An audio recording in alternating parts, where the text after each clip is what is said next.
mana ajaran yang benar, mana ajaran yang salah, mana ajaran yang berketuhanan yang Maha Esa, mana ajaran yang dia mensekutukan Tuhan atau menduakan atau mengatakan Tuhan tiga.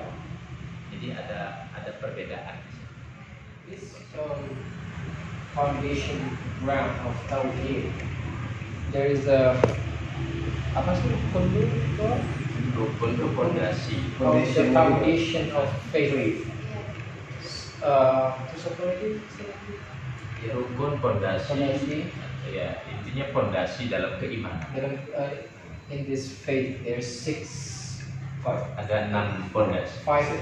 6 principles of faith that should we already like have it in ground in ourselves, so that we can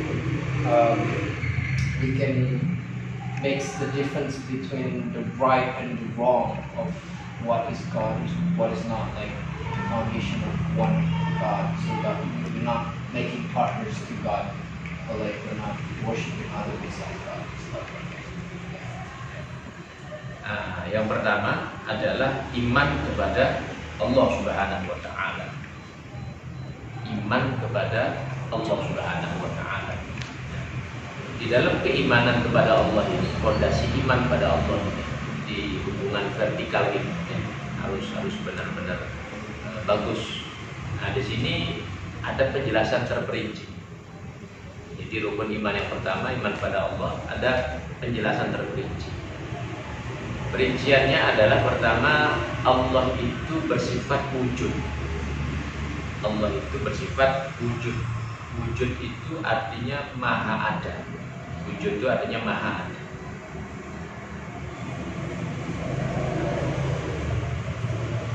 Karena kalau Allah itu tidak maha ada, berarti alam ini, makhluk ini tidak ada. Bisa digambar logikakan. Seandainya Allah tidak maha ada, bagaimana terciptanya alam ini, bagaimana terciptanya langit, bagaimana terciptanya bumi, lautan, semua alam semesta ini tidak mungkin tercipta kalau tidak ada yang mencipta. Maka sederhana, kalau ada ini buku ini ada, berarti ada yang menulis, ada yang merangkum. Begitu juga alam ini ada, berarti ada yang membuat, ada yang mencipta. Dan mustahil pencipta itu adalah zat yang tidak ada. Mustahil zat yang tidak ada, pasti ada.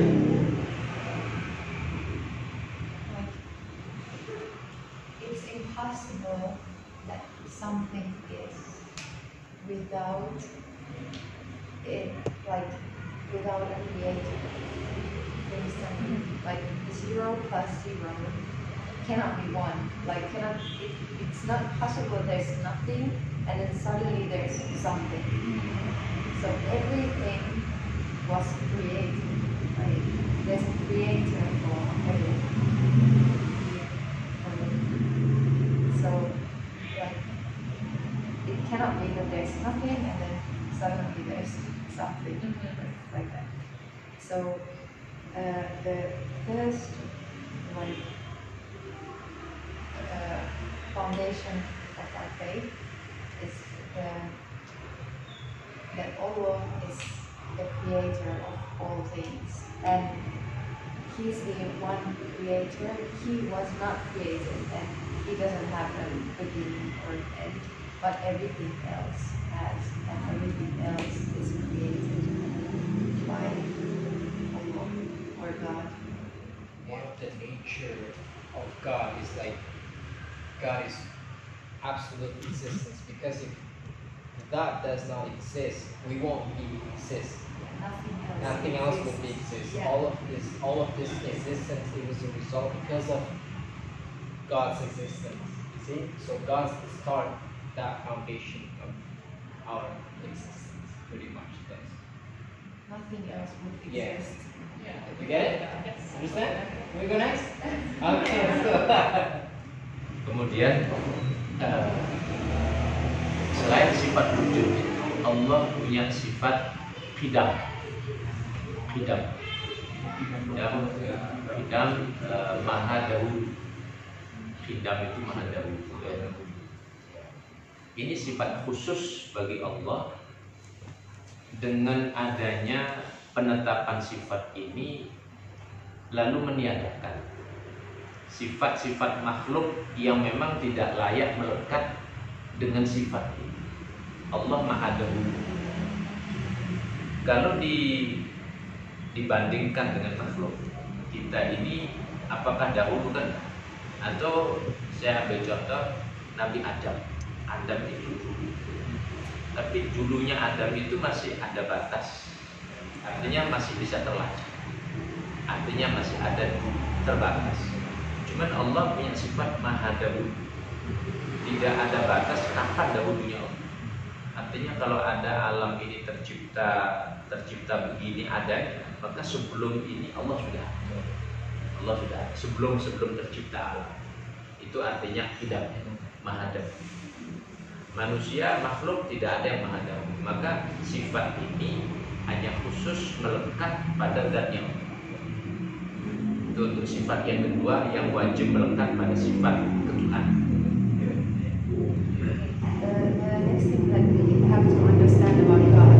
So the first was that He was not created, but He has created everything. The next one is that God has no beginning. Like everything else has a beginning. Like God is like He doesn't have the beginning or an end, as in like everything else. So that way, when we know that God, that's a quality of God, that He does not have a beginning or an end. That way we can understand why, for example, Jesus cannot be God, because He did have a beginning and an end. So that's how we know that, oh, it cannot be God then, because God does not. The attributes of God, like these are the attributes of God. So, It's called Kidam. Kidam is that concept of the Second second one. one. Wujud was the first one. Wujud is that existence. The existence Pretty of much God. the existence of God, and then Kidam is that nature that He's before anything, like as though He has no beginning, stuff like that. He's just there. Next. Great. Ya, baik. Yang ketiga, konsep yang ketiga itu adalah bakok. Tidak ada sirnanya. Jadi sifat Allah itu maha kekal, tidak pernah ada sirnanya sama sekali. Sebaliknya kalau dibandingkan dengan makhluk itu pasti sirna, makhluk itu pasti rusak, makhluk itu fana. Maka kita sebut dunia fana. Fana ini berarti sirna, tidak kekal. Kalau seandainya Allah itu sirna, Allah itu rusak, maka bagaimana Dia mengelola alam ini? Jangankan mengelola alam ini, jangankan mengelola kita, apalagi mengelola alam yang begitu besar ini. Seandainya itu rusak, kan begitu? Tidak mungkin. Sekarang kalau dikembalikan kepada contoh-contoh yang dianggap Tuhan, balik lagi Yesus. Yesus itu kalau misalnya Dia Tuhan, kenapa kok Dia rusak? Kenapa Dia terbunuh? Versi mereka kita ambil ya, versi. Tapi kalau versi kita, Yesus itu Dia tidak mati, tetapi Yesus terangkat. Nanti akan menjadi di dalam Al-Quran wa ma qataluhu wa ma salabuhu walakin syubbiha lahum. Allah mereka orang-orang Yahudi tidak membunuh Yesus, tidak menyalib Yesus, tapi syubbiha lahum, diserupakan. Yesus diserupakan. Tapi Yesus diangkat oleh Allah, tapi diserupakan orang yang mirip seperti Yesus, mirip seperti Nabi Isa, itulah yang kemudian dia disalib, kemudian dibunuh. Itu orang yang mirip. Tapi Yesus sendiri, Nabi Isa sendiri diangkat oleh Allah Subhanahu wa Ta'ala. Cuman artinya bahwa sifat ketuhanan yang dilekatkan kepada Yesus atau Nabi Isa ini tidak layak. Kenapa? Karena tidak baqa, tidak kekal. Kalau seandainya itu Tuhan tidak kekal, lah bagaimana dia akan ngurusi yang lain? Sedangkan Tuhan sendiri tidak kekal. Tapi Allah sendiri maha kekal. Allah sendiri maha kekal. Kekal itu tetap, tidak rusak. Abadi. So one of the nature of God that is baqa is an Arabic word called baqa, eternal.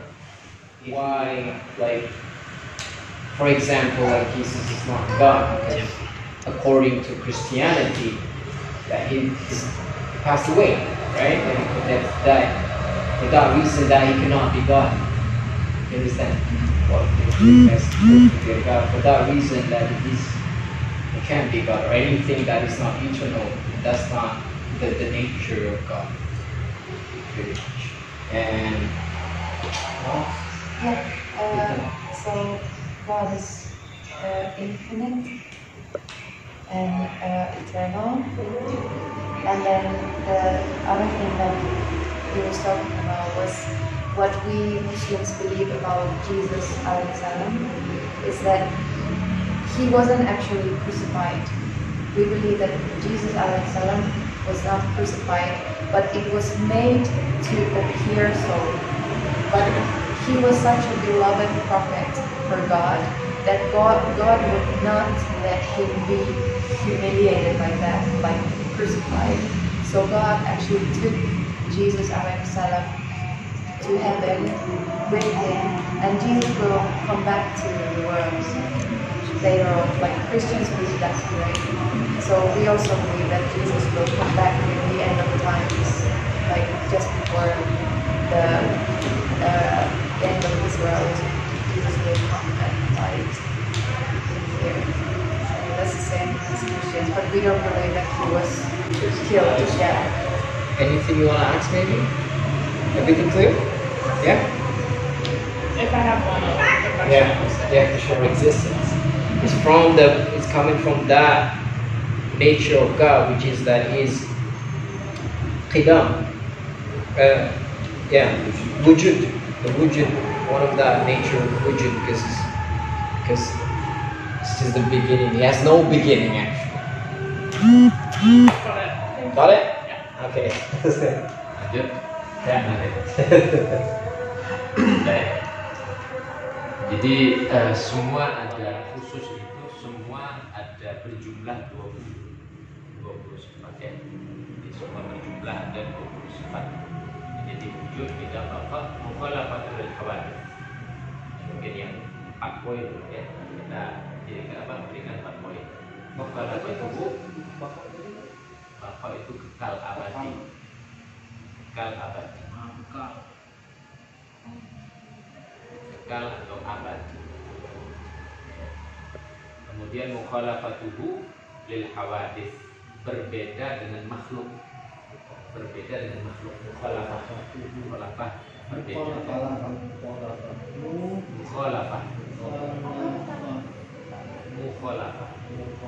Mukhalafah itu berbeda.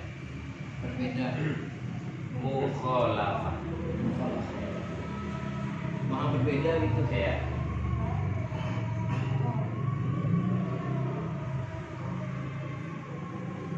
Mukhalafatuhu lil hawadits. Ya. Apa artinya ini? Bahwa sifat ketuhanan yang memang layak menempel pada zatnya, sifat ketuhanan yang layak untuk disematkan, untuk ditempelkan pada zatnya itu memang harus berbeda dengan makhluk. Nah, kalau makhluk misalnya makan, makhluk itu minum, makhluk itu tidur.